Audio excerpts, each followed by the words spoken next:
అలాగే మీకు హనుమద్ వ్రతాన్ని ఎందుకు చేస్తారు అంటే చంద్రవంశంలో సోమదత్తుడు అనబడేటటువంటి ఒక రాజు జన్మించాడు. ఆయనకి రాజ్య భ్రష్టత్వము వచ్చింది.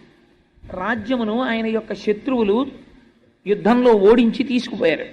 ఆయన రాజ్య భ్రష్టత్వము వచ్చి వెళ్ళిపోయాడు. ఆ కాలములో అప్పటికప్పుడు విజయము కలగాలంటే ఏ వ్రతము చెయ్యాలి అన్నారు. పంపాతీరమునందు కూర్చుని మార్గశిర శుద్ధ త్రయోదశి నాడు చేసేటటువంటి వ్రతం అనుకోకుండా తిథి వచ్చింది. ఇప్పటికిప్పుడు నీకు విజయాన్ని ఇవ్వగలిగినటువంటి వ్రతం ఆ వ్రతం.